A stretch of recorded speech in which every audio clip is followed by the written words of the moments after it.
Pemirsa, tragis, seorang bocah perempuan diduga disekap oleh seorang pria bersenjata tajam di pos polisi di kawasan Pejaten, Jakarta Selatan. Ya, peristiwa ini sempat menjadi perhatian masyarakat sekitar. Korban berhasil diselamatkan dan polisi telah menangkap pelaku penyanderaan, sementara korban berhasil diselamatkan dan dibawa ke rumah sakit.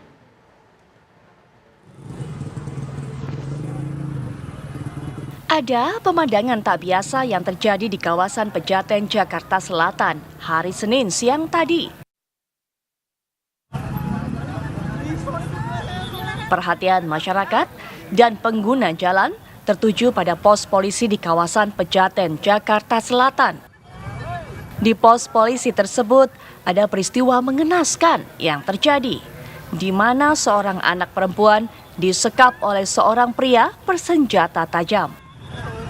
Dalam video yang beredar, terlihat korban menangis saat pelaku menodongkan senjata tajam ke leher korban. Seorang saksi mata bernama Mulyadi mengatakan bahwa pelaku menarik korban turun dari mobil hingga membawa korban ke dalam pos polisi.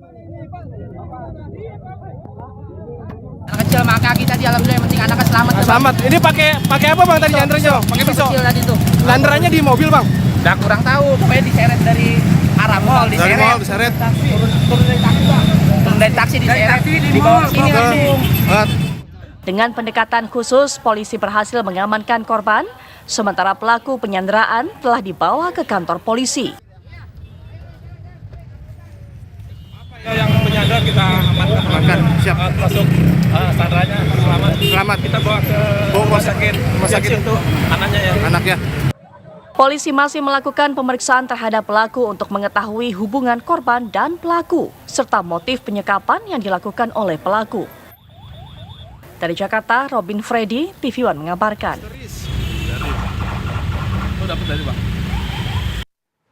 Ya, dan saat ini kita telah terhubung dengan AKP Nurma Dewi selaku Kasih Humas Polres Jakarta Selatan. Selamat malam.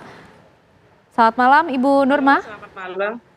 Halo, selamat malam, Mbak. Iya, Bu Nurma, apakah betul sudah diketahui bahwa pelaku penyekapan ini adalah rekan dari ayah korban? Iya, betul. Jadi setelah diamankan tadi, Mbak, dari Kapolsek yang jelas memimpin, kemudian juga ada Kasat Lantas juga yang memimpin, itu tadi Tadi juga sekalian memang semua ada di situ, Mbak. Jadi memang kemudian juga saya bertanya langsung dengan yang melakukan. Baik, Ibu Nurma, apa yang menjadi motif pelaku dan apa sebenarnya hubungan dari pelaku ini dengan ayah korban? Apakah memang hanya murni rekan kerja atau ada hal-hal lainnya? Iya, jadi kalau dari pengakuan tersangka yang melakukan itu tadi yang diamankan itu katanya dia minta izin kepada orang tuanya untuk membawa anak ini jalan-jalan. Nah, kemudian rupanya yang melakukan ini, yang membawa anak ini, dia sudah mengkonsumsi narkoba, Mbak. Jenisnya sabu-sabu. Dia yang mengaku sudah 4 hari mengkonsumsi barang haram tersebut, Mbak. Jadi tindakannya ini Jadi berdasarkan halusinasi, begitu Ibu? Iya, Karena jadi pengaruh dia zat terlarang. betul, Mbak. Jadi dia halusinasi. Jadi kalau bawa anak ini dia merasa aman. Karena memang dia dilihat sama orang itu kalau dia berjalan sendiri. Alasannya demikian. Tapi masih didalemin semua, Mbak. Oke, tapi artinya Bu, apakah kemudian ada motif lain yang menjadi latar belakang tindakan pelaku selain, kita tahu bahwa dalam pengaruh obat terlarang seperti itu Bu Nurma? Ya, kalau tadi penyidik PPA Polres Jakarta Selatan hanya kita sudah mendalami, tapi dia mengakunya demikian. Namun demikian tetap didalami, Mbak. Yang jelas pasti didalami karena memang dia sudah membawa senjata pisau dapur yang dibawa dari rumahnya katanya. Itu yang kita masih dalami lagi. Itu Mbak. Bu Nurma, bagaimana pelaku ini bisa membawa anak ini kemudian bepergian? Apakah memang mendapatkan izin dari orang tuanya atau sebenarnya diculik, Bu, atau seperti apa? Ya, tadi kalau pengakuan dari dari tersangka itu tadi dia bilang, saya pamit Bu, saya pamit kepada orang tuanya. Saya mau bawa dia ke tempat sepupu saya yang tidak jauh dari rumahnya itu. Nah, kemudian dia bawalah itu dengan izin, kata dia izin dengan orang tuanya. Kemudian dia bawa, lanjut dia pinjam motor sepupunya untuk membawa anak ini berputar-putar ke Jakarta. Nah, jadi pengaruh dari obat itu dia yang mengaku betul-betul saya betul-betul pengennya itu Bu jalan-jalan tapi saya halusinasinya takutnya itu dilihatin orang dari pengakuannya dari tersangka. Oke. Gitu Bu. Bu Nurma, ini sempat lihat dalam gambar pelaku itu dan juga korban berada di dalam pos seperti itu ya Bu ya, dan mengarah ke mobil. Ini mereka Iya, hendak betul. mengarah kemana dan seperti apa strategi yang juga dilakukan oleh pihak kepolisian saat menangani ini?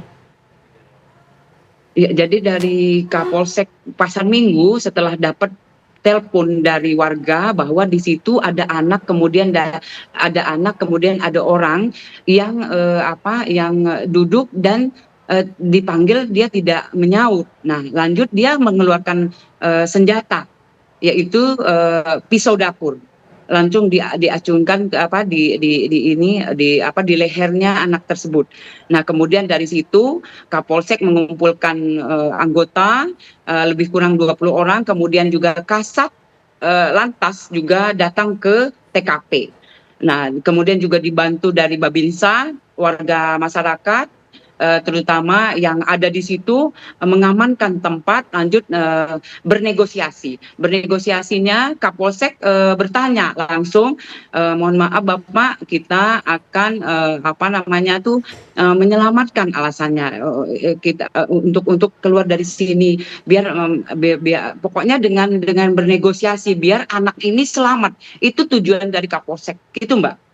Kondisi korban atau kondisi anak ini saat ini bagaimana Bu?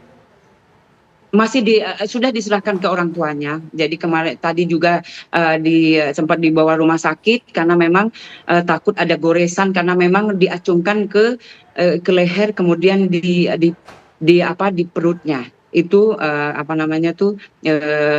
pisau itu. Itu Mbak.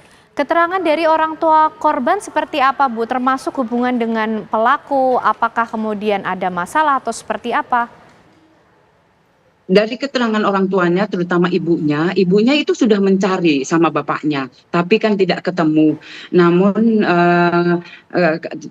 pas tahu ada anak, kemudian ada orang di situ, ada tersangka, yaitu dia langsung datang ke TKP, kemudian juga iya betul itu anak saya, kemudian ya itu dengan bernegosiasi karena memang kita butuh keselamatan anak ini karena memang di situ ada senjata pisau yang jelas ya membahayakan sekali buat anak kecil umur 4 tahun. Ya, umur 4 tahun, Mbak. Baik, sebenarnya sudah berapa lama Bu orang tua dari korban ini mengenal pelaku sehingga kemudian orang tua korban percaya memasrahkan anaknya untuk dibawa jalan-jalan oleh pelaku?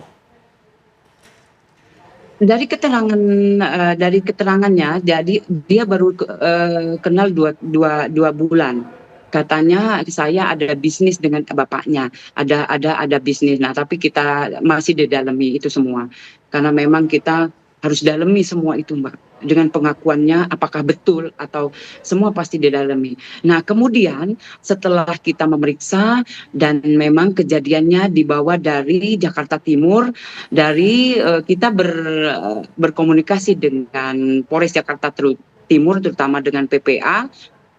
Dari PPA Jakarta Timur sudah menjemput yang diamankan tadi, Mbak, yang menyandra ke Polres Jakarta Timur. Jadi semua dilimpahkan ke Polres Jakarta Timur. Gitu, Mbak. Oke, baik, terima kasih AKP Nurma Dewi, Kasih Humas Polres Jakarta Selatan malam hari ini sudah bergabung bersama kami di Apa Kabar Indonesia Malam. Selamat malam, Bu.